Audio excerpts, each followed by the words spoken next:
오늘은 뉴라이트에 대해서 말씀을 드리고자 합니다. 지금 시국에 뉴라이트가 상당히 지금 오락가락 많은 이야기를 퍼뜨리고 있습니다.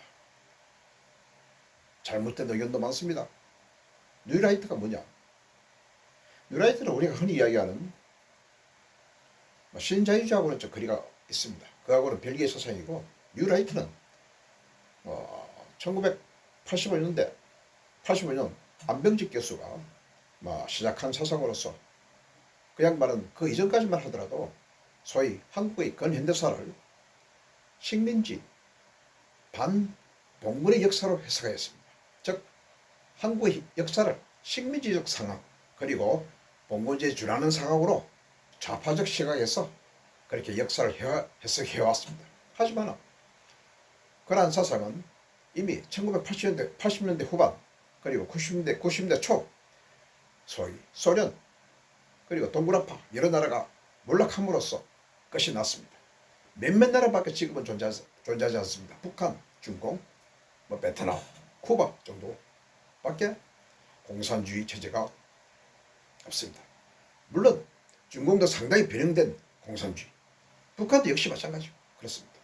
그렇기 때문에 그 안병직 교수는 낙성대를 만들어서 자기의 새로운 경제사 방법론을 창안하게 되었습니다. 물론 그 방법론은 서구에서 도입한 소위 경제 수량학, 경제사를 소위 팩트에 의해서 해석하는 문제입니다. 어떠한 이념에 의해서 해석하는 것이 아니고, 경제사를 숫자, 통계학, 경제 수량학, 즉 팩트에 의해서 경제사를 바라보는 방법론입니다. 그런 의미에서 소위 가까운 식민지 시대에서 첫 번째 토지조사 사업에서 과연 일본 사람은 과연 얼마만치 조선인의 토지를 빼앗았는가 하는 문제. 두 번째, 우리나라 곡식 곡물을 일본에 많이 갖다 주었는데 그것이 수탈인가? 아니면 정당한 값을 치른, 소위 정당한 값을 치른 판매인가? 즉 이출인가 수출인가 하는 문제.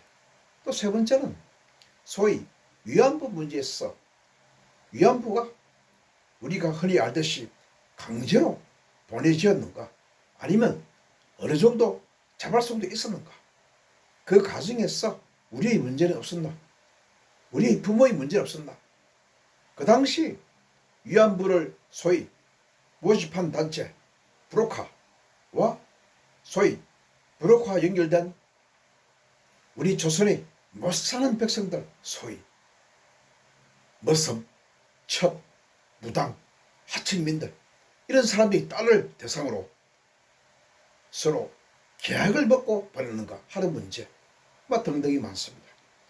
그리고 또 한 가지 문제, 과연 이 조선반도에 설치된 각종 인프라, 경부선, 신의선, 철도 문제, 그리고 각종 상수도 하수도의 설치 문제, 그리고 여러 가지 국민학교, 중학교,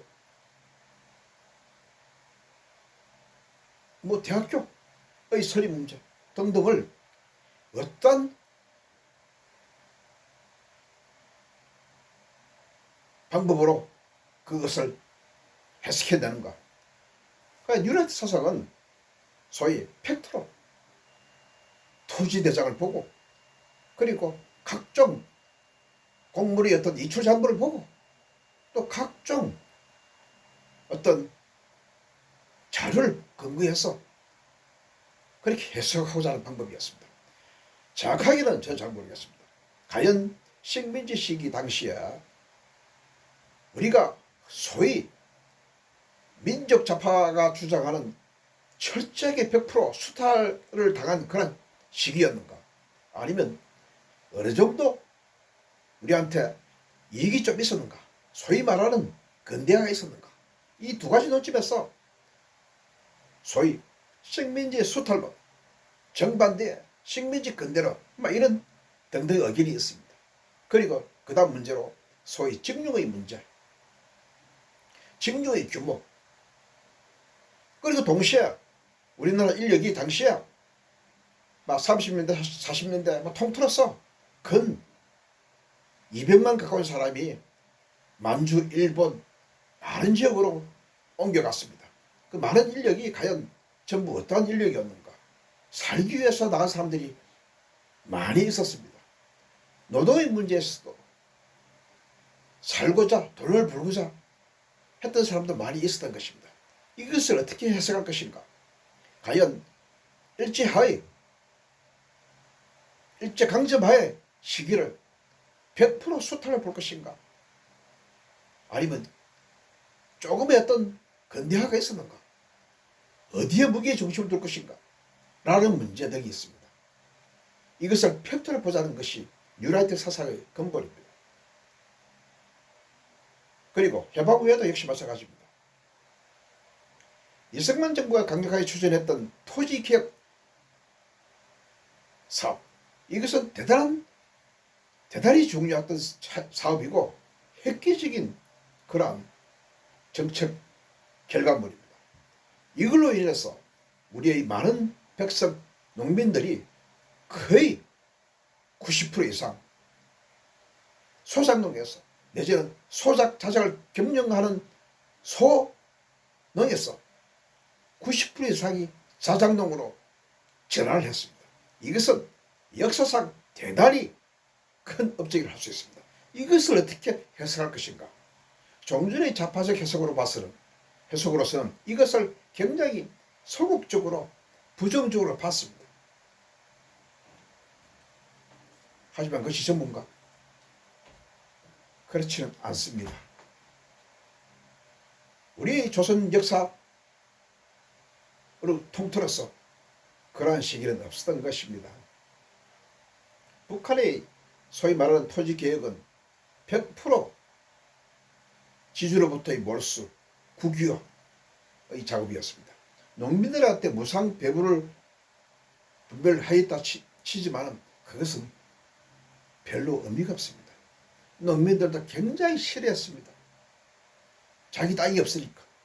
전부 나라 땅이니까. 그것이 무슨 의미가 있는가.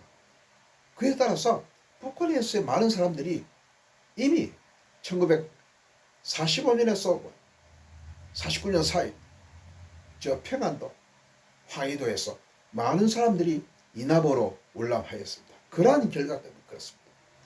그러한 토지 계획을 과연 우리 역사에서 어떻게 해석할 것인가? 또 중요한 문제입니다. 이것을 뉴라이트는 좀 긍정적으로 바라보았습니다. 이것이 잘못된 것입니까? 정확한 것은 모르겠지만 우리의 역사 해석을 그렇게 보는 것이 좋지 않겠습니까? 우리 역사가 반드시 좌파들이 이야기하는 기회와 온갖 이권을 친일 분자들이 다 빼앗은 강탈한 그러한 치욕의 역사입니까? 그거 치욕의 역사면은 지금 이 현 시점에서 우리가 누리고 있는 이 번영과 풍요는 무엇을 의미합니까? 이것은 어디에서 왔습니까? 지금 이 시점에 2024년도 이 시점에 우리의 풍요로 번영된 우리의 뛰어난 산업구조, 전 세계를 좌지우지하는 그 첨단 산업, 반도체, 배터리, 자동차, 조선 등등에서 전 세계를 압도하는 그 역량, 저조업 역량, 그리고 전 세계를 압도하기 시작하는 소위 코리안 컬처, K컬처 등등이 있습니다. 이것은 어디에서 왔습니까? 시작이 있고 가정이 있어야 될 것이 아닙니까? 그 시작은 나는 1948년부터 시작되다고 감히 이야기하고 싶습니다. 그것은 바로 1948년 8월 10월부터 시작된 것입니다. 그것으로서 우리 가정이 시작된 것입니다. 그 가정이 없는 결과는 없는 것입니다. 우리의 풍요로 우리 산업 발전, 우리의 정신 발전, 우리 학문상의 발전, 우리의 민주주의하 이 모든 것은 갑자기 누로부터 창조된 것이 아닙니다. 반드시 원인이 있습니다. 그 원인이 뭘까요?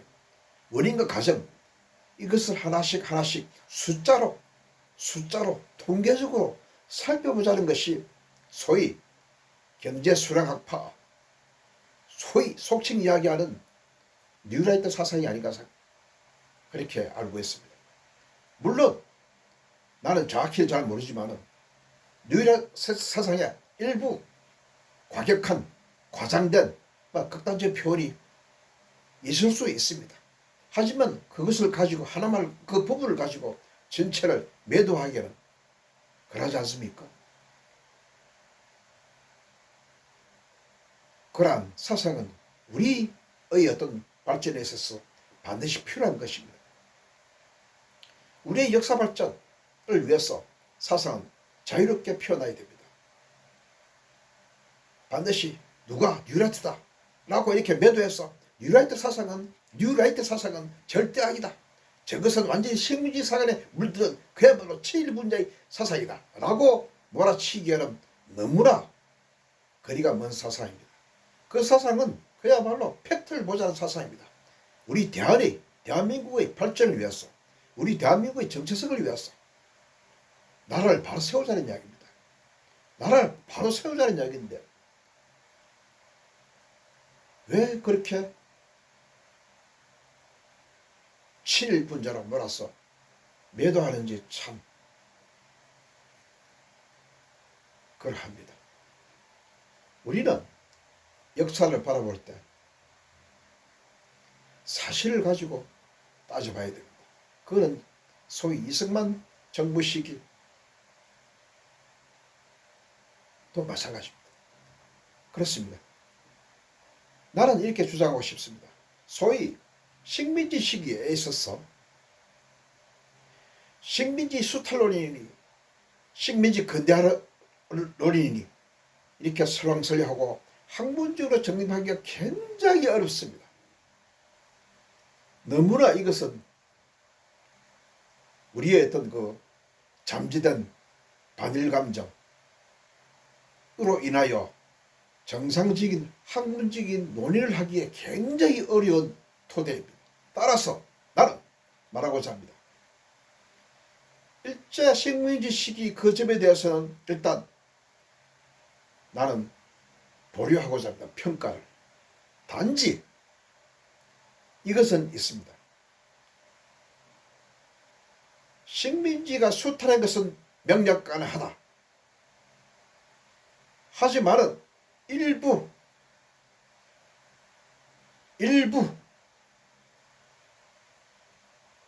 이익도 있었다.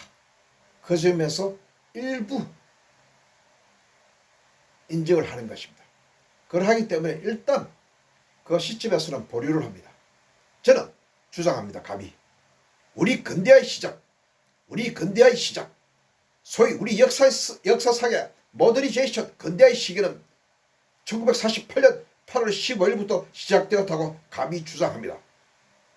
지금까지 통틀은 이승만 정부가 건국의 시기니 건국이 아니니 이렇게 말이 많습니다만 저는 주장을 합니다. 달리 주장을 합니다.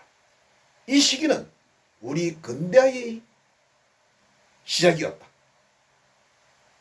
우리 근대화의 총체적 발전의 바로 스타트였다. 바로 그 시기에 우리는 토지개혁 사업을 하였고 동시에 우리는 교육상에서 막대한 발전을 하였습니다. 국민학교, 초등학교가 엄청난 숫자가 늘어났습니다. 우리 국민의 많은 사람이 문맹에서 글을 깨우쳤습니다. 특히 여자. 그리고 그 시대에 우리는 많은 국민학교를 설립하였고 많은 중학교, 고등학교, 대학교를 만들었습니다. 이 점은 1950년대에 있어서의 이승만 정부의 그야말로 획기적인 발전이라고 하지 않을 수 없습니다. 이 점은 인정을 해야 됩니다. 그리고 토지개혁, 교육, 그리고 우리의 문화도 마찬가지입니다. 우리 문화에서 여러 가지가 있습니다. 문화, 철학, 영화, 음악 여러 가지 있지만 여러 가지 중에서 한 가지로 들면 우리의 철학에 있어서도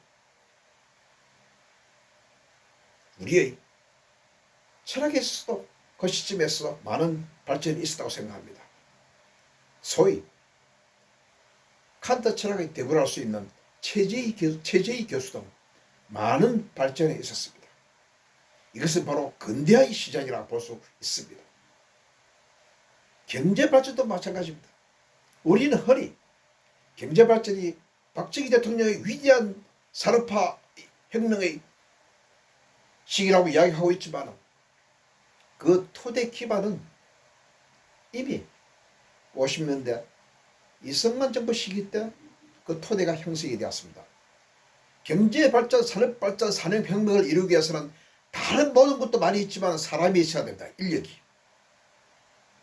그 인력 창출의 기반은 바로 교육입니다. 이 점에 있어서 이승만 정부의 교육의 어떤 획기적인 정도는 하나의 기초가 되었다고 볼 수 있습니다. 이렇게까지 여러 가지로 우리는 해석할 수가 있습니다. 그에 따라서 우리는 이승만 대통령을 그리고 동시에 느껴봐서 박정희 대통령까지 우리는 함께 통합을 하여서 근대화의 대통령이라고 볼 수 있습니다. 우리 근대화의 시작은 모더니제이션의 시작은 1948년 8월 15일부터 시작되었습니다. 근대화, 소위 서양이 말하는 근대화는 그때 시작된 것입니다. 왜? 식민지기는 아까 말씀하셨다시피 평가보료입니다. 그러면 조선시대 말기 대한제국 시기 택도 없는 이야기입니다. 그 시대 그야말로 암흑천지입니다. 말도 안 되는 이야기입니다. 그걸 하기 때문에 우리 근대화의 소위 The Age of Modernization, 우리 대한민국에서의 근대화의 시기는 1948년 8월 15일 정부 수립, 대한민국 건국이라고 보지 않을 수 없습니다. 건국과 정부 수립 같은 말입니다. 다르지 않습니다. 정부 수립하지 않고 어찌 건국이 됩니까? 건국에는 정부 수립, 그리고 사법부 재판소, 그리고 국회의원, 국회, 그리고 각종 민주주의 제도, 선거 다 그때 시작된 겁니다. 그리고 우리의 땅, 영토, 대한민국의 영토 그때 시작된 것입니다. 그리고 우리의 주권, 통치권, 서버린티, 주권 그때 1948년 8월 15일로 시작된 겁니다.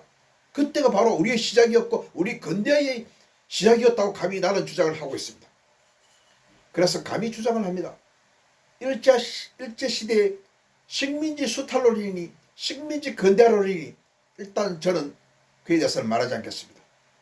우리 근대화 모더니제이션의 시작은 이승만에서 시작되었고 박정희에서 꽃피었다고 감히 말하지 않을 수 없습니다. 그것이 대한민국의 역사입니다. 그것이 바로 좌파의 역사를 벗어나는 일입니다. 그것에 비추어서 뉴라이트 사상 안명기지 개소를 비롯한 그 일군의 그룹은 그 점에서 일부 귀한 바가 적지 않습니다.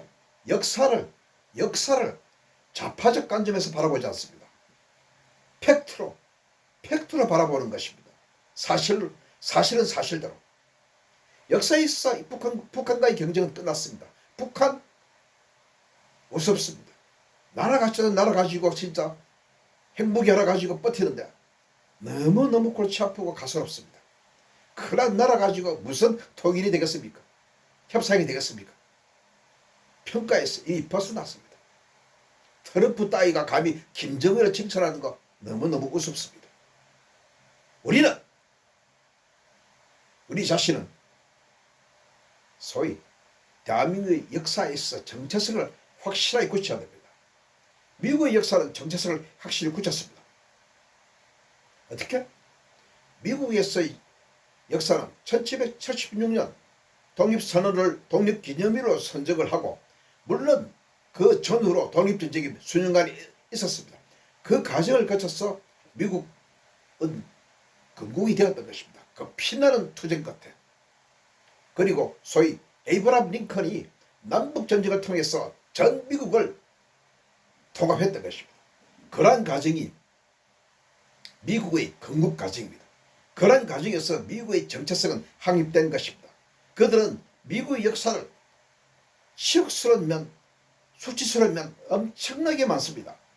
인디안에 대한 무차별한 학살, 말도 못하게 많습니다. 하지만 그것을 가슴에 묻고 미국의 자랑스러운 역사를 자부심을 가지고 정체성을 세웠습니다. 우리는 어떠합니까? 우리 역사, 지금 이 정체성은 바로 48년 8월 15일 날부터 확실하게 시작됐고, 물론 그 기원을 따지면 일제시대 때 독립투쟁 같이 어울려서 정체성을 우리가 확립해 나간 것입니다. 우리 역사는 때로는 부끄럽기도 하고 하지만은 꾸준하게 발전하였던 것입니다. 이 자랑스러운 역사, 좌파적 역사 관점에서 벗어나야 됩니다. 그렇습니다. 뉴라이트 사상은 물론 정가의 보도도 아니고 100% 옳지 않고 많은 문제점이 많습니다. 하지만 뉴라이트 사상을 가졌다고 그것이 정말 절대 악처럼 저것은 나쁜 놈이야, 저것은 완전 칠분자야 라고 욕하는 것이 바로 파쇼즘이고 바로 전체주의고 바로 사이비 공산주의의 전형적인 수법이라고 하지 않을 수 없습니다. 우리 역사는 반공산주의 역사입니다. 엔티커뮤니즘, 반공이 시작입니다. 물론 그 반공도 문제가 많이 있습니다만은 그 스타트 시작은 엔티커뮤니즘, 이 정체성의 큰 부분을 차지하고 있습니다. 그 점은 6.25 전쟁이 말하고 있습니다. 그 점을 확실해야 됩니다. 우리의 현실을 지금 놓고 보면 많은 문제점이 너무 많습니다. 너무너무 골치 아픕니다. 극심한 빈부격차, 남북 간의 어떤 핵으로 인한 어떤 안보 갈등, 주변 강국에 대한 어떤 그 위협, 너무너무 골치 아픈 문제가 많습니다. 우리 대한민국은 따라서 안으로는 우리의 역사를 진솔하고 그야말로 냉철히 차분하게 우리 역사를 보자는 것입니다. 우리 역사를 사실로 보자는 것입니다. 우리의 역사를 숫자로 보자는 것입니다. 단순하게 너무 서사적으로만 보지 말고, 서사, 스토리텔링 참 멋있습니다. 하지만 그에는 많은 상상이 들어가 있습니다. 우리 역사를 보는 관점은 그 상상을 가능한 배제시켜야 됩니다. 우리 역사를 보는 관점은 팩트는 사실은 사실대로 숫자를 가지고 차갑게 냉정하게 보자는 것입니다. 그렇게 봐야만 우리 역사는 바르게 보여질 것이고 앞으로의 우리의 역사가 차근차근하게 발전해 나갈 것입니다. 그렇습니다. 중세시대 때 마녀 사형이 있었습니다. 지금 봐서는 너무나 황당무계한 그것입니다. 그렇게 함부로 사람을 마녀 사형하면 안 됩니다. 뉴라이트 사상 너무 마녀 사형하면 안 됩니다. 냉철하게 문제가 있으면 무엇이 잘못됐다, 어떠한 점에서 잘못됐다, 사실로 직시를 하고 그렇게 해야 됩니다. 그런데 단정적으로 뉴라이트는 나쁜 것이야, 뉴라이트는 절대 악이요, 이렇게 표현하면 진짜로 이것은 파쇼의 아주 전형적인 표현입니다. 그야말로 민주주의 가장 핵심인 사상과 표현과 양심의 자유에 완전히 벗어나는 아주 위험한 발상입니다. 우리의 세계를 지배하는 이러한 획일적인 전체주의 사상은 그야말로 벗어나야 될 것입니다.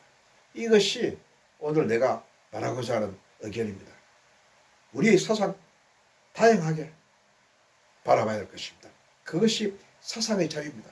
그 전에 그 토대가 학문의 자유입니다. 자유롭게 학자는 연구를 하고 발표를 할 수 있어야 됩니다. 그것을 너무 어떤 일정한 잣대를 가지고 그렇게 바라봐서는 안 되는 것입니다.